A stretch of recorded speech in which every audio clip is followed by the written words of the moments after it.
Protests, fire, and political prisoners in Iran, with some analysts striking parallels between recent events and the lead up to the 1979 revolution. We'll ask if Iran is on the brink of real change, or will the Islamic Republic's leaders double down to quash protests and reassert their power? I'm Andrea Sankey, and today's newsmaker is Iran.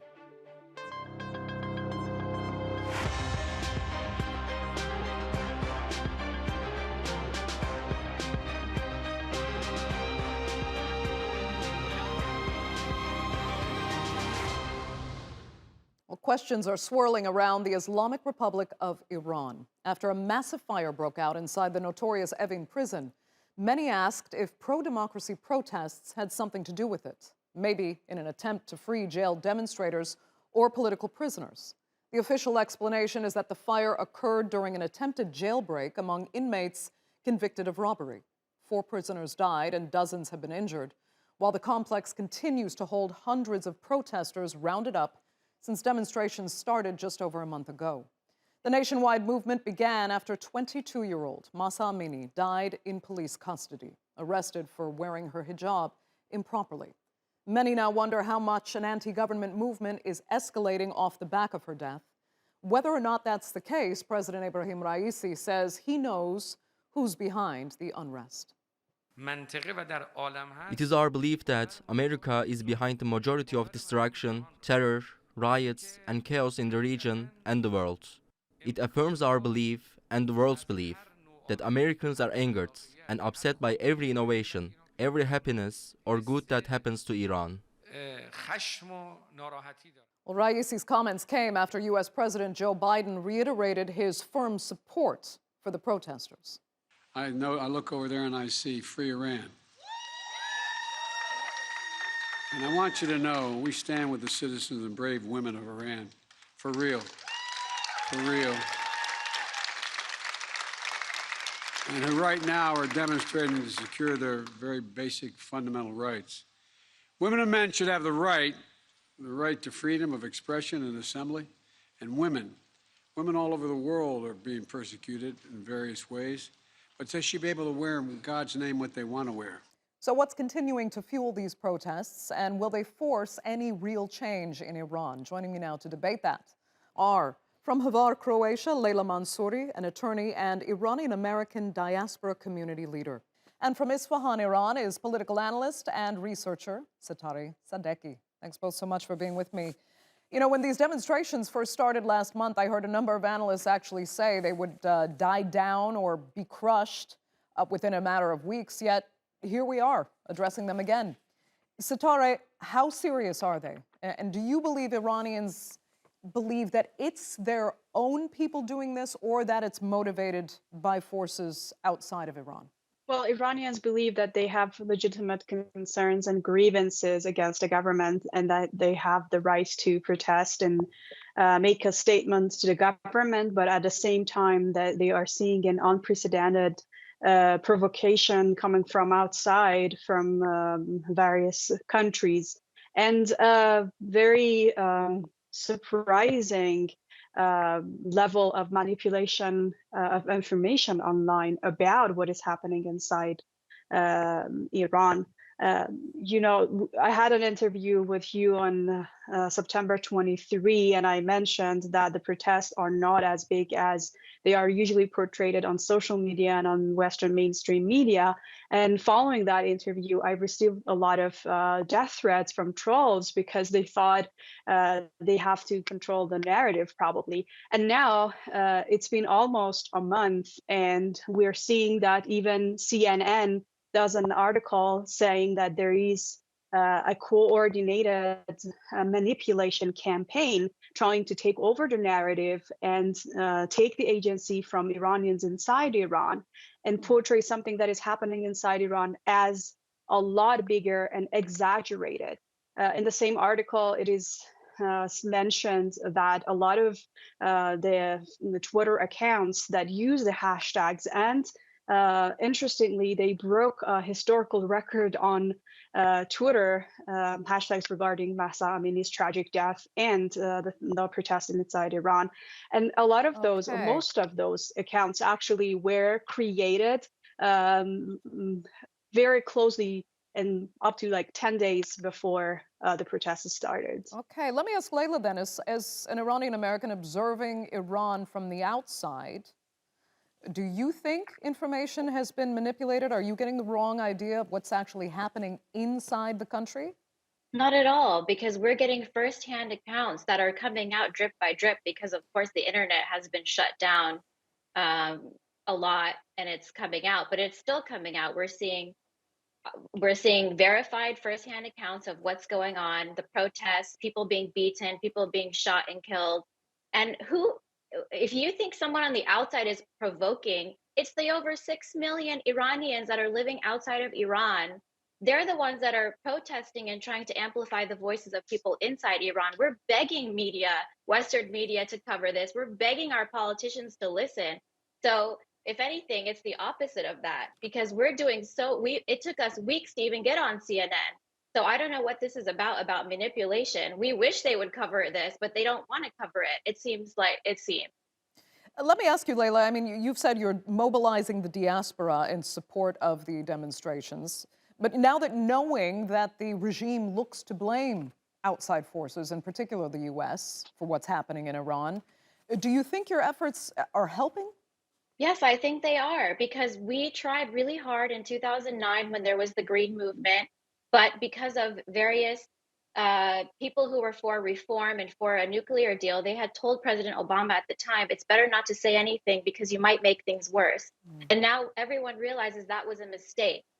It is time to side with the Iranian people. And for the first time in the history of the last 43 years, Iranians outside are united for one common goal, and that is to change the regime. It is time.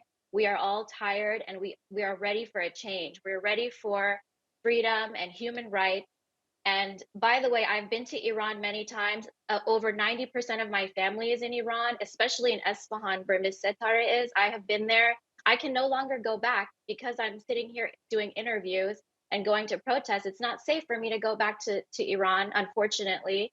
And we have to also be cautious of what people inside are saying, because they can get put in prison like all the other political prisoners and journalists and lawyers that are in prison for speaking out. So we have to be cautious about what people inside are telling the mass media right now too. They don't have full freedom to speak.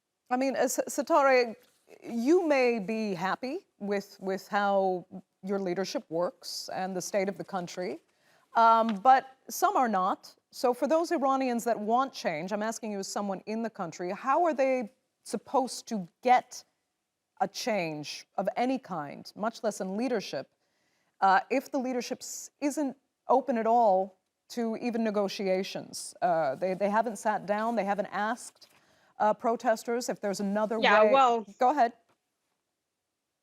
Well, I said I have said it before that no, I'm not happy with everything that happens here. I have been a part of the Persian campaigns against, for example, the morality police, but I also live here, and 57% of Iranian university students are women. They have a very influential role in leading social movements and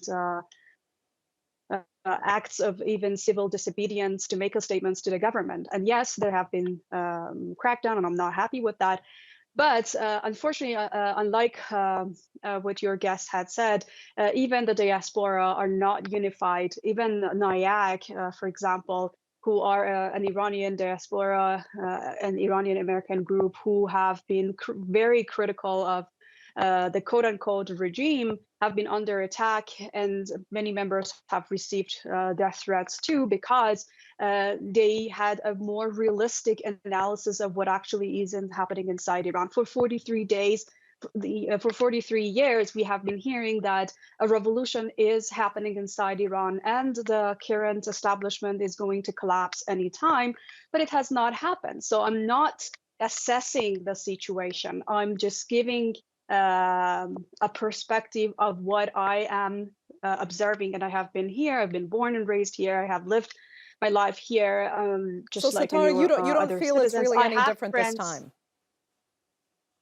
No, it's not. It's actually much smaller than what I personally observed in 2019 or in 2009. So yes, every time it happens, there are more grievances accumulated, and it makes it more difficult for the government to totally ignore what the nation is saying. But as a scholar, I have to be very realistic about what is happening inside Iran and try to take into account the different groups of people who live here. Iran is not a monolithic society. You have to also, like, you take a look at the legitimate protests that have been going on and have already to a great extent died out, but not totally. But you have to also look at the videos of, for example, the pro-government rallies where thousands and thousands of people have taken to the streets to show their Okay. support. So if you want to be realistic about what's happening in Iran, you have to Right. take into account all the different groups I mean, in that are active. so many ways, Iranians are divided. And Leila, we're hearing also from Satar that the diaspora is actually rather divided. But I don't think you believe that's The true. diaspora it has been divided, but we're working on getting together and uniting, and this is happening. And we know that change is not going to happen tomorrow, but change will happen because we are one of the most affluent and powerful and resourceful minority groups in every country that we move to, and we are not letting this go. So we are here to stay, and we are not going to stop. We're going to keep. This is a marathon, and we are going to keep at it until there are big changes made. And the Okay. diaspora will unite, aside from MEK, because nobody wants them, but everyone else is going to work together to do this. Fair enough. Leila, you must have heard some people drawing these parallels right now with the lead up to the 1979 revolution. I mean, do you accept any parallels here? I mean, obviously, the one key difference is that there is no identifiable leader. No, it's not the same because there was no social media then. People are much more aware now. They're able to assess situations and make an informed judgment. They're not going to be tricked. They're much more intelligent now. And yes, maybe the protests have died down in Iran because they're shooting and killing people. Nobody wants to die. And but we are going to help them.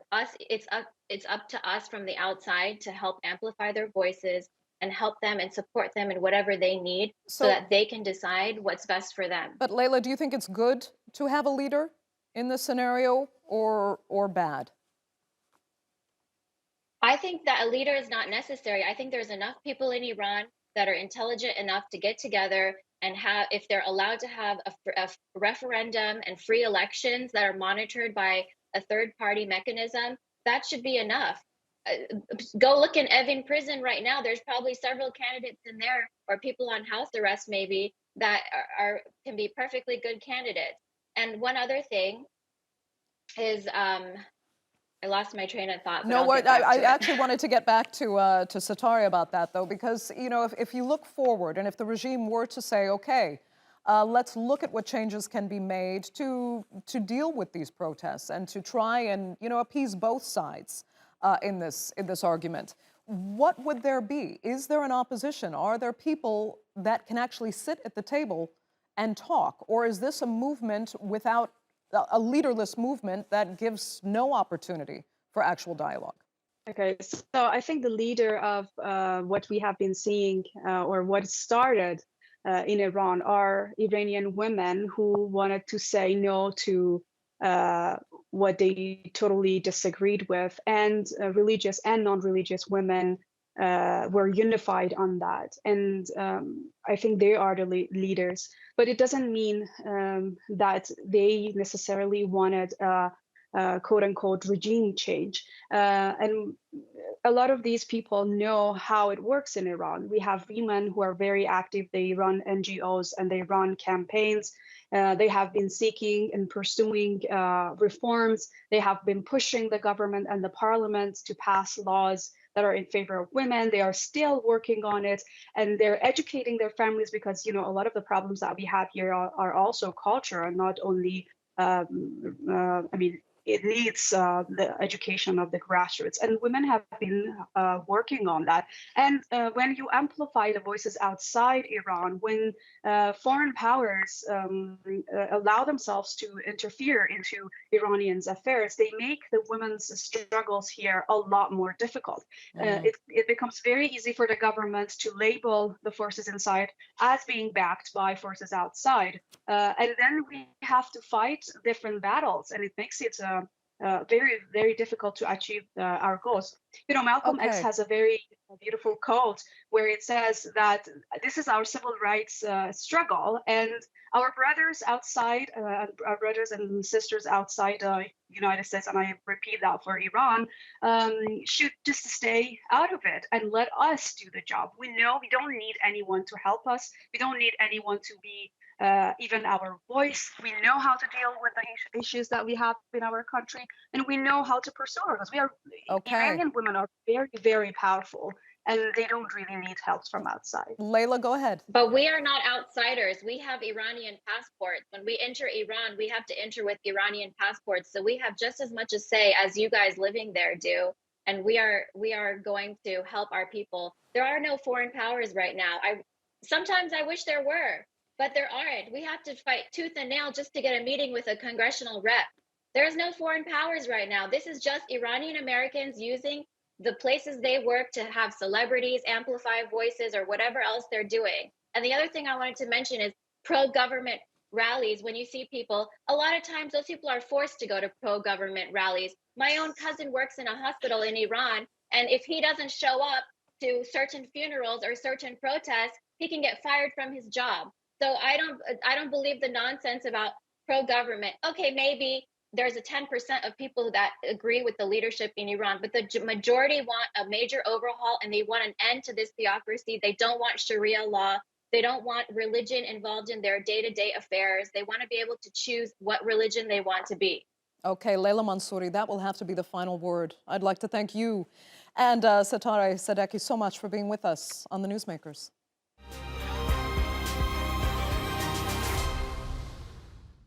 Well, as mentioned earlier, Iran's Evin prison houses not only convicted criminals the regime holds responsible for Sunday's fire, but also the country's political prisoners. 7 years ago, Iranian-American Siamak Namazi was taken there, arrested on suspicion of spying while on a business trip to Tehran.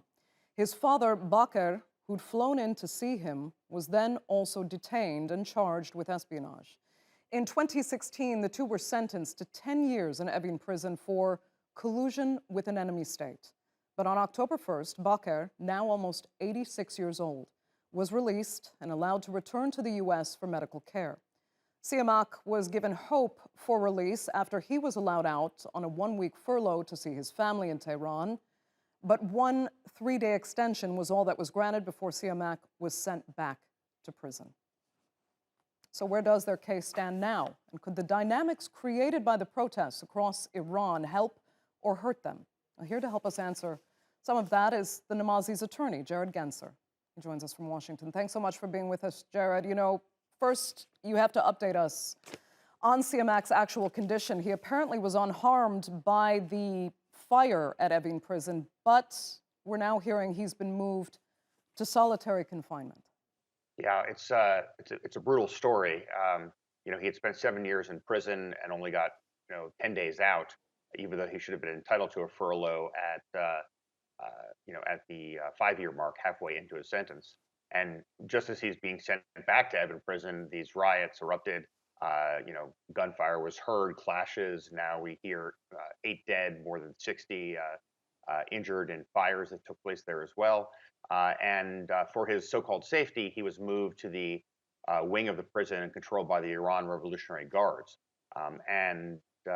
This is the group that held him there for 2 years in solitary confinement and relentlessly tortured him. And he is now back in their so-called care and being held in solitary confinement again for no fault of his own. So it's a very, very worrying situation. And have you been able to speak to him?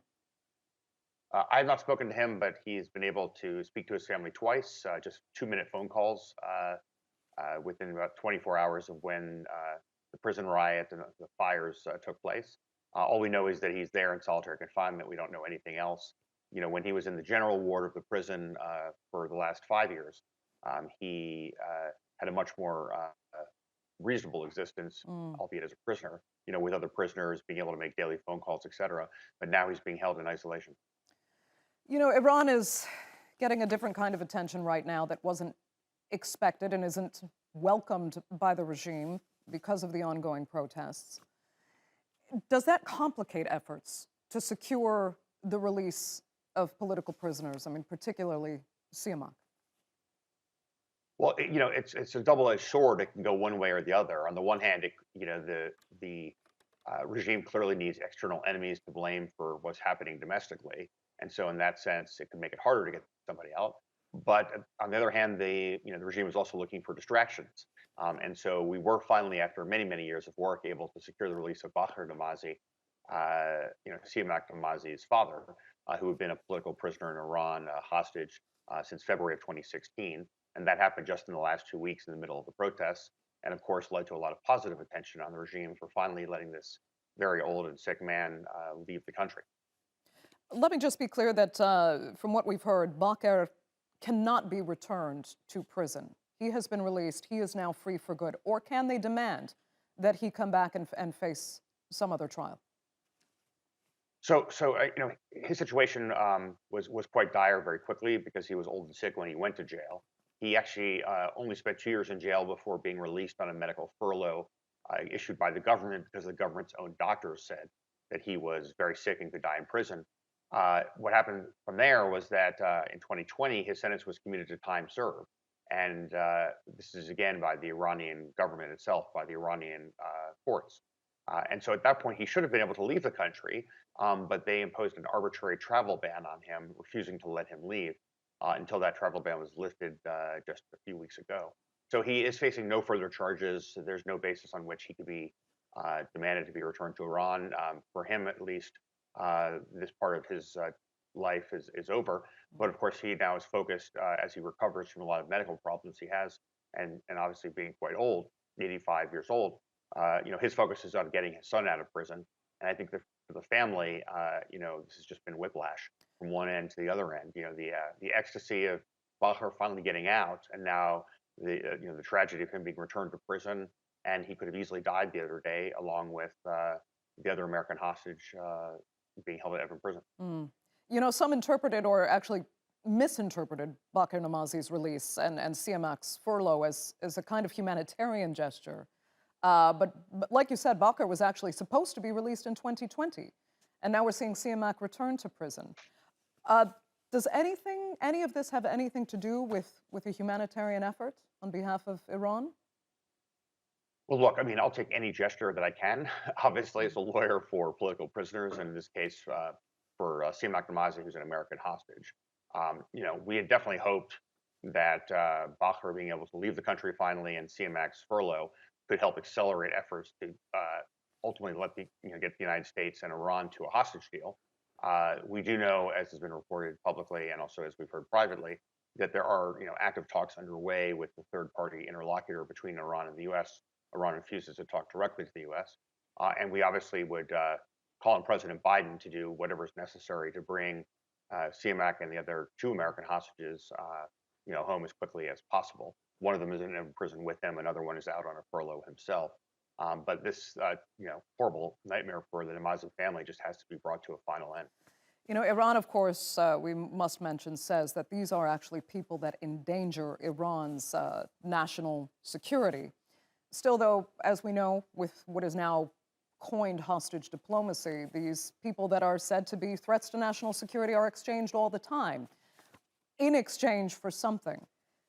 What was given or not given, because the U.S. has denied this $7 billion payment to Iran, and at a time right now, as we asked before, it makes it more controversial to give any kind of concession for the release of prisoners with these protests ongoing. But can you tell us anything about what was given in exchange for at least Baker's release? Yeah, I mean, the United States government said to me directly that nothing was given for his release. I think for the Iranians, because of how sick and old he was, his value as a hostage had just simply expired, given that he was facing another major surgery to unblock a major artery to his brain. He had one of those before, and he could die in the operating table. He could have died in the operating table if this had happened in Iran. And so I think at that point they had to, decide: is it worth keeping him here and then being blamed for his death if he were to die in the table, or is it better to let him leave? And they ultimately decided to let him leave because I think they were more afraid of the consequences if he were to die in Iran when they had blocked his exit. As it turns out, he went to the Cleveland Clinic in Abu Dhabi, which conducted multiple days of testing, and in fact, he didn't need the surgery that Iranian doctors had told him he needed.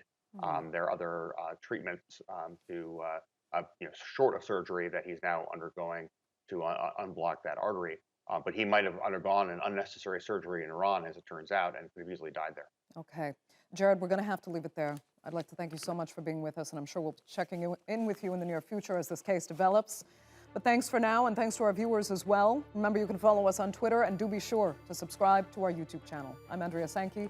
We'll see you next time.